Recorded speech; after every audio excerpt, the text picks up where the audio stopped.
and abuses in war-torn Sudan. Stressing the need for sustained efforts for a ceasefire, Cooper also accused the international community of turning its back on Sudan for far too long. The conflict erupted in 2023 amid a power struggle between the Sudanese armed forces and the paramilitary Rapid Support Forces, as known as RSF, as RSF's recent takeover of Fasher, one of Sudan's largest cities, has raised grave concerns about mass killings. Last year, Britain imposed sanctions on 3 businesses, Al Khalij Bank, Al Fakir Advanced Works, and Red Rock Mining, which it said were funding military groups behind the Sudanese war. Let's listen into what Yvette Cooper has said. And last Friday, the UK called a special session of the United Nations Human Rights Council, in which a UK-drafted resolution was passed securing an international consensus for an urgent UN inquiry into alleged crimes in El Fasher, because impunity cannot be the outcome of these horrifying events. We need to make sure teams can get in to investigate these atrocities and hold the perpetrators to account. And I've instructed my officials to bring forward potential sanctions relating to human rights violations and abuses in Sudan. Now for this discussion, we welcome back Ambassador Mahesh Sachdev. He's a former Indian High Commissioner to Nigeria, joins us live from New Delhi. Thank you very much, Ambassador, for joining us again. Now, looking at this, how effective could these targeted sanctions be on influencing the behavior of armed groups in Sudan?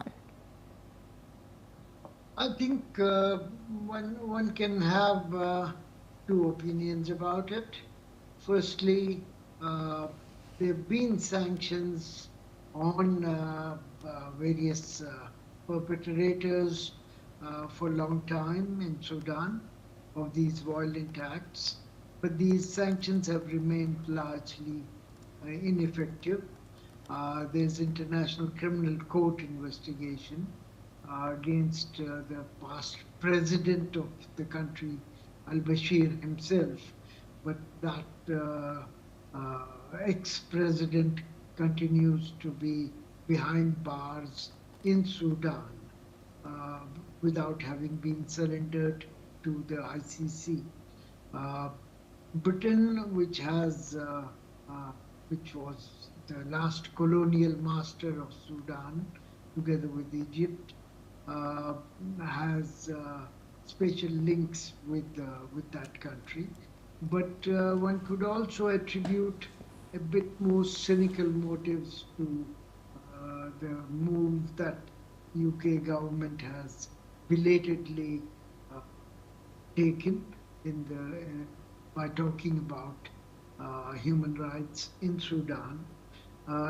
It has something to do with asylum seekers in UK, many of whom come from war-torn Sudan, overland to Libya or Tunisia, and then by dingy boats to southern Europe, from where they try to go to UK, where there is a large Sudanese community to join them.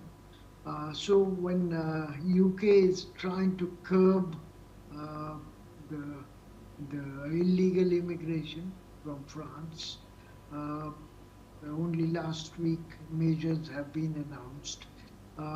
This humanitarian approach and sanctions by Britain to the perpetrators of violence in Sudan, in Al-Fasher and rest of the places has something to do with that kind of tough anti-illegal immigration policy that has been adopted.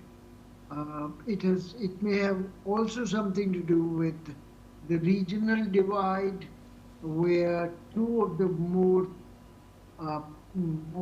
prominent countries of the Arab world, Saudi Arabia and Egypt, are now allied with Sudan armed forces, again fighting against RSF, which has backing of UAE and some other countries.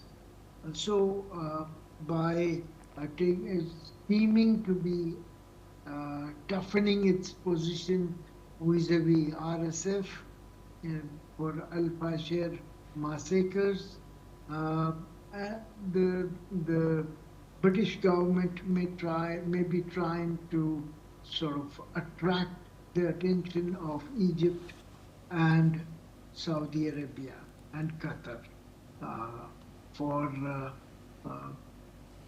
various motives, including economic ones. Thank you.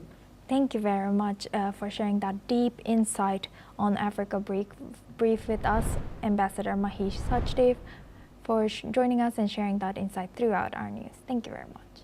Now we move on to our next news. The UN's Population Agency has estimated that over 2,000 women have fled the city of El Fasher to escape the harrowing fighting. According to the reports, more than 140 pregnant women arrived at Al-Dabba camps since El Fasher's fall last month. Many of these women have arrived suffering severe complications, especially hemorrhaging, which sometimes culminate a miscarriage. Earlier this year, Doctors Without Borders said that pregnant women in Darfur undertake a harrowing journey, trekking on foot across unsafe roads to seek medical care at the few remaining healthcare facilities, which results in delivery complications, miscarriage, or even death. Last month, RSF forces rampaged through El Fasher following more than 500 days of siege. According to relief agencies and witnesses, the paramilitary group had gone house to house, killing civilians and committing sexual assaults.